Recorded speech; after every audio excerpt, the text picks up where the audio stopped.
दोस्तों आज मैं आपसे बात करने वाला हूं एलोवेरा के बारे में या घृत कुमारी के बारे में। एलोवेरा के मैं आपको आयुर्वेदिक उपयोग नहीं बताऊंगा, मैं आपको होम्योपैथिक उपयोग बताऊंगा। एलो से बनने वाली जो दवा होती है होम्योपैथी में उसके बहुत ही बेहतरीन, बहुत ही अच्छे उपयोग देखने को मिलते हैं। तो आज मैं आपसे उस दवा के बारे में बात करूंगा। इस दवा का नाम है दोस्तों एलोसोकोट्राइन या एलोसोकोट्रिना। अलग अलग किताबों में अलग अलग नाम दिया रहता है, तो दोनों ही नाम मैंने आपको बता दिए हैं। इसे एलोसोकोट्रिना भी कहते हैं और एलोसोकोट्राइन भी कहते हैं। दोनों ही तरह से आप इस दवा के नाम को उपयोग में कर सकते हैं। तो एलोसोकोट्रिना के बारे में मैं आज आपसे बात करूंगा और इस दवा के बारे में आप में से बहुत सारे लोग जानते भी होंगे कि ये जो दवा है ये मस्सों की, गुदा मार्ग में होने वाले हेमोरॉइड्स की यानी कि बवासीर की बहुत ही अच्छी दवा होती है। यदि किसी व्यक्ति को इस तरह की कोई बवासीर है कि उसे गुदा मार्ग में, एनस में, लैट्रिन के रास्ते में ऐसा लगता है जैसे अंदर कोई चीज चुभ रही है या फिर अंदर कोई कांच जैसा पदार्थ चुभ रहा है, तो समझ जाइए कि उस व्यक्ति को एलोसोकोट्रिना देने की जरूरत है। ये जो मस्से होते हैं व्यक्ति के, ये बहुत ही ज्यादा दर्द वाले मस्से होते हैं और व्यक्ति से उठते बैठते भी नहीं बनता है। इतना ज्यादा उसे दर्द होता है उन मस्सों के कारण, और अंदर बहुत ही ज्यादा जलन पड़ती है, अंदर उसे बहुत ज्यादा दर्द होता है और ऐसा लगता है जैसे अंदर कोई कांच चुभा रहा हो, इतना ज्यादा उसे दर्द होता है। तो यदि इस तरह का कोई लक्षण है तो उस व्यक्ति को एलोसोकोट्रिना नामक होम्योपैथिक दवा देने की जरूरत होती है। इसके साथ में यदि किसी व्यक्ति के साथ ऐसा होता है कि वो जैसे ही खाना खाता है और उसे तुरंत फ्रेश होने के लिए, लैट्रिन करने के लिए, शौच के लिए जाना पड़ता है, तब उन केस में भी एलोसोकोट्रिना एक कैरेक्टरिस्टिक मेडिसिन है, एक सिम्टोमेटिक बेस्ट मेडिसिन है एलोसोकोट्रिना उन व्यक्तियों के लिए जिन व्यक्तियों को खाना खाने के तुरंत बाद इतना भी समय नहीं मिलता कि वो उठ के खड़े हो सकें। तुरंत जैसे ही उन्होंने खाना खाया और तुरंत उनके शौच का जो वेग है, उनको बहुत ज्यादा तेजी के साथ लैट्रिन लगने लगती है और वो बिल्कुल कंट्रोल नहीं कर पाते हैं, तब उस केस में एलोसोकोट्रिना बहुत अच्छी मेडिसिन है। इसके अलावा भी मैं पहले इस तरह के सिम्टम्स के लिए और बहुत सारी दवाएं बता चुका हूं जो कि लक्षणों के आधार पर अलग अलग हैं। एलोसोकोट्रिना का कैरेक्टरिस्टिक सिम्टम क्या है कि जैसे ही वो खाना खाता है और तुरंत उसको शौच का जो वेग है, लैट्रिन इतनी तेजी से उसे लगती है कि वो बिल्कुल होल्ड नहीं कर पाता है और उसे तुरंत फ्रेश होने के लिए जाना पड़ता है, तो फिर एलोसोकोट्रिना उसे देना है। इसके साथ में ऐसे बहुत सारे लोग होते हैं जो कि लैट्रिन को, मल के वेग को कुछ समय के लिए होल्ड नहीं कर पाते हैं। उनके एनस की यानी कि गुदा मार्ग की जो मांसपेशियां होती हैं, जो मसल्स होते हैं, वो बहुत ही ज्यादा वीक हो गए होते हैं, उनका नियंत्रण बिल्कुल खत्म होने लगा होता है। तब उन केस में भी एलोसोकोट्रिना बहुत ही अच्छी मेडिसिन होती है जो कि उस केस को पूरी तरह से ठीक कर देती है। मसल्स की जो कॉन्ट्रैक्टाइल की पावर होती है, उस पावर को वो वापस लेके आती है और उनकी जो समस्या है, जो गुदा मार्ग के रास्ते के संकुचन सही से ना हो पाने की जो समस्या है, वो पूरी तरह से खत्म हो जाती है। इसके साथ में बहुत सारे लोग ऐसे होते हैं जिन्हें आईबीएस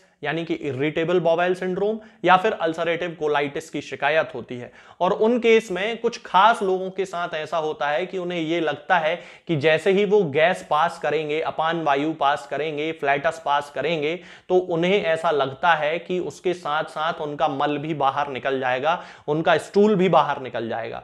तब उस केस में यदि किसी व्यक्ति को आईबीएस की शिकायत है, इरिटेबल बाउल सिंड्रोम की शिकायत है यानी कि, और अल्सरेटिव कोलाइटिस की शिकायत है, तो आप समझ जाइए कि उस व्यक्ति के साथ यदि ऐसा हो रहा है कि गैस पास करने के दौरान उसे ऐसा लगता है कि स्टूल बाहर निकल जाएगा, मल बाहर निकल जाएगा, तो फिर उसे एलोसोकोट्रिना देने की जरूरत होती है। अब जब हम बात करते हैं दोस्तों इरिटेबल बाउल सिंड्रोम की या अल्सरेटिव कोलाइटिस की, तो बहुत सारे लोगों को यह शिकायत होती है कि जब भी वो फ्रेश होने जाते हैं यानी कि मल त्याग करने जाते हैं, लैट्रिन करने जाते हैं, तब उस दौरान लैट्रिन करने के पहले बहुत सारी आंव उनकी निकल जाती है, म्यूकस निकलता है, आंव निकलती है, जेली जैसा पदार्थ एक बाहर निकलता है।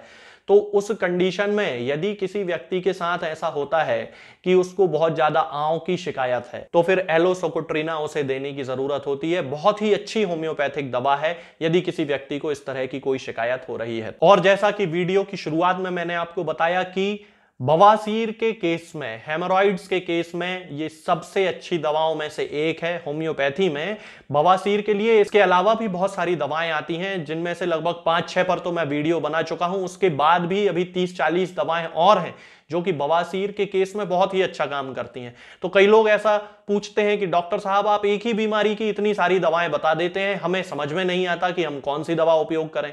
मैं ऐसा इसलिए करता हूं क्योंकि होम्योपैथी लक्षणों पर बेस्ड साइंस है, सिम्टम्स पे बेस्ड साइंस है। लक्षणों के आधार पर व्यक्ति को दवा दी जाती है। अब यदि बवासीर के केस की यदि हम बात करते हैं तो होम्योपैथी में 50 से ज्यादा दवाएं हैं जो बवासीर में काम करती हैं, और सभी दवाएं 100% क्योर भी करती हैं। बस लक्षणों में देखना पड़ता है कि यदि एलो के लक्षण है तो उसे एलोसोकोट्रिना देना है, यदि नक्स भूमिका के लक्षण है तो नक्स भूमिका देना है, यदि कोलिनजोनिया के लक्षण है तो कोलिनजोनिया देना है, यदि पियूनिया ऑफिसिनेलिस के लक्षण है तो पियूनिया ऑफिसिनेलिस देना है। इस तरह लक्षणों के आधार पर होम्योपैथी में दवाएं दी जाती हैं। इसीलिए मैं हमेशा एक ही बीमारी के लिए बहुत सारी दवाएं बताता हूं। तो इसमें कोई गलत बात नहीं है। आप लोग ये ना सोचें कि ऐसा कैसे हो सकता है कि एक बीमारी के लिए इतनी दवाएं कैसे हो सकती हैं। जी नहीं, ये एलोपैथी का सिस्टम नहीं है, अंग्रेजी दवाइयों का सिस्टम नहीं है कि बुखार के लिए 1-2 दवाएं हैं उन्हीं से सब ठीक हो जाएगा। होम्योपैथी में लक्षण के आधार पर, सपनों के आधार पर भी दवाएं चेंज हो जाती हैं। इसीलिए बवासीर के लिए भी एलोसोकोट्रिना बहुत अच्छी मेडिसिन है, उस कैरेक्टरिस्टिक सिम्टम के साथ जो कि मैंने अभी आपको बताया है कि यदि किसी व्यक्ति को इस तरह का बवासीर है कि उसे ऐसा लग रहा है कि उसके गुदा मार्ग में कांच जैसी चुभन हो रही है और बहुत ज्यादा आंव उसको निकलती है, तो फिर एलोसोकोट्रिना ही उसकी मेडिसिन है और वही उस व्यक्ति को 100% ठीक कर सकती है। अब एक बहुत ही कैरेक्टरिस्टिक सिम्टम आता है दोस्तों, और वो ये कि बहुत सारे लोग ऐसे होते हैं जो बियर पीते हैं और बियर पीने के बाद उन्हें डायरिया हो जाता है।